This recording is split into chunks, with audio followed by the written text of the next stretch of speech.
Now we're going to put this auto winder back together. After this point, we're assuming everything's clean and refreshed, ready to assemble. And if you wind the mainspring, you're going to get movement out of your balance there. So I like to keep all the tension off those mainsprings while I put this together. This system's a little different in that things need to line up a little differently. Everything's cleaned and lubricated now.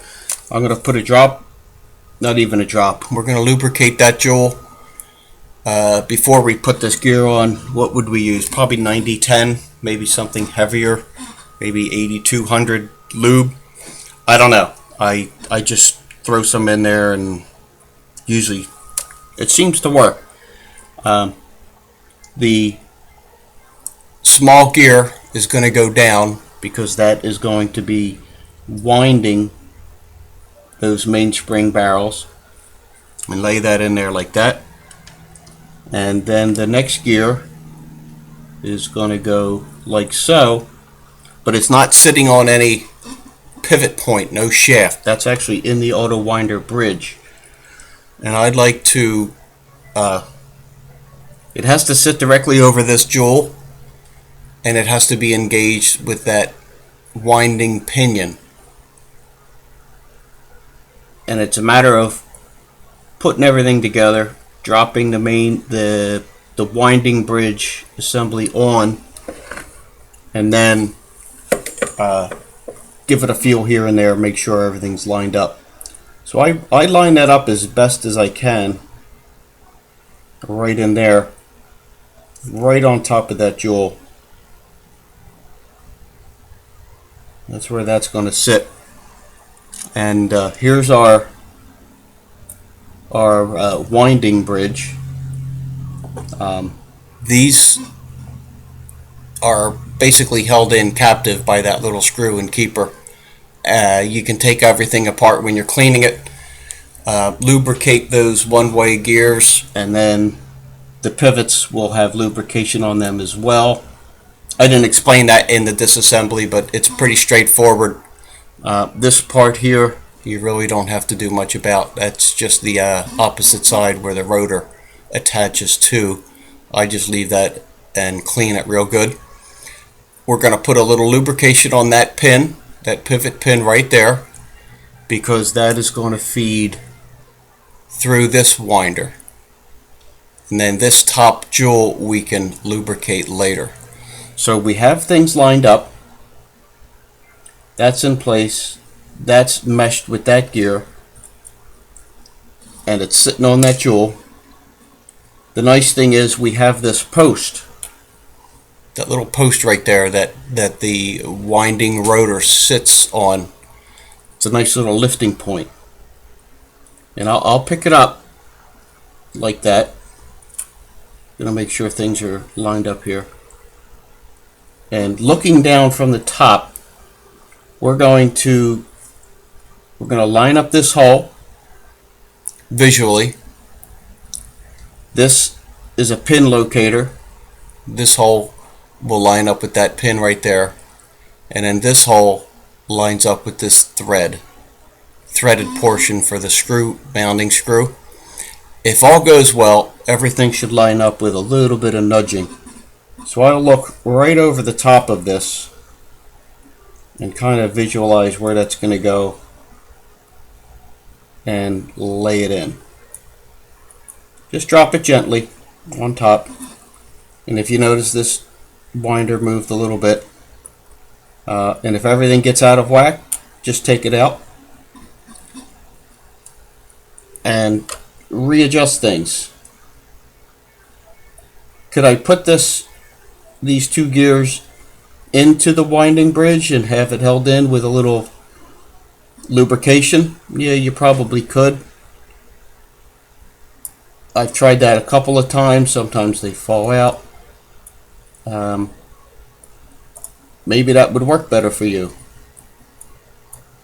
For some reason I found this worked better for me, except right now.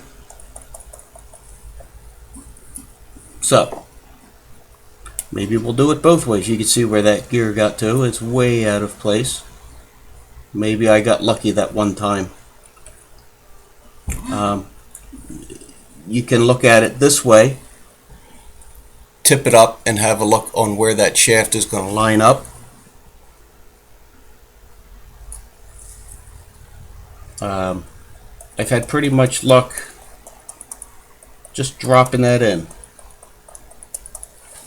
Okay, it seems a little close. It seems close.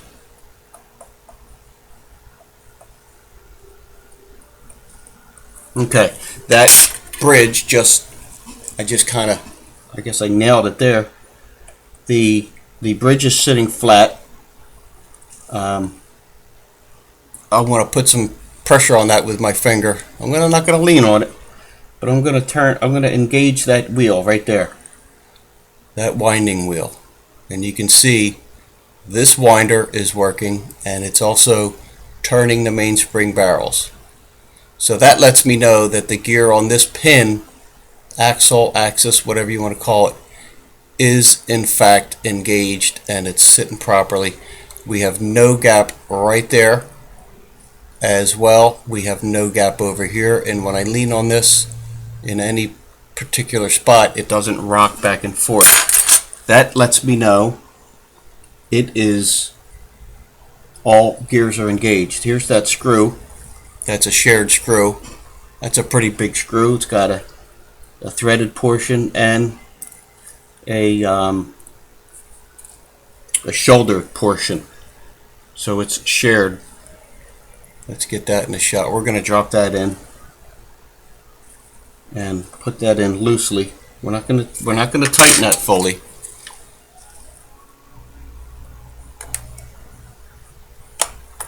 Okay. We're just going to run that in.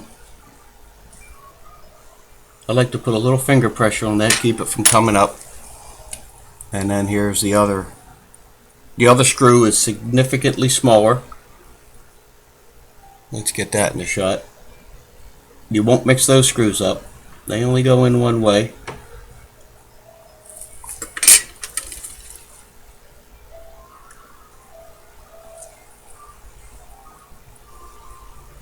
And that's loosely fitted. And I test that bridge once again. Doesn't rock anywhere. I come into this gear and there it is. Everything is working and meshed together. So I'm confident that's good. And we're going to tighten that screw. And we tighten this one. And there you have it. Now we can come into our winding stem. And you can see as I wind it, the click is clicking.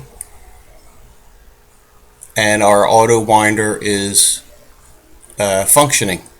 Everything's working smoothly, nothing's binding up. The next step would be we're going to put a little lubrication on that pin right here in the middle, our little lifting pin. Put a little lubrication on that, probably something heavier like a D. What do I use on that? I don't know. I have some other lubricants coming. Got a little delayed with FedEx delivering it. I'm trying some other lubrications, all Mobius lubricants. And we're going to lay that right there. Rock it back and forth so it is engaged into the winder. And as you wind that, you can see everything moving and working good. Turn it the other way. It's good to go. So I'm pretty confident this is going to wind up nicely. Our next thing is that keeper, the keyhole. We put it in that position there, and it's like it'll snap in. It'll push. When you push that in, it'll kind of snap into that groove that's on the post. There you go. And then we drop a screw right in there. If I can find it in my petri dish.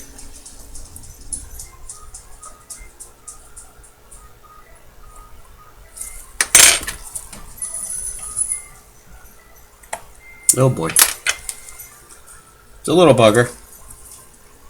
It can get away on you.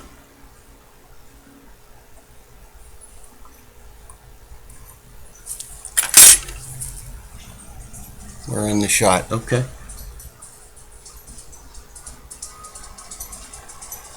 That'll keep that keeper in place and allow that rotor to rotate with wrist movement. And as you see, no matter what direction I turn it, it is winding that assembly. Pretty slick, pretty easy, pretty simple. Just takes a little finesse getting everything lined up. Works for me, and there you have it. So hopefully this helps you, Joe from Munich, or anybody out there wanting to learn these. Thanks again.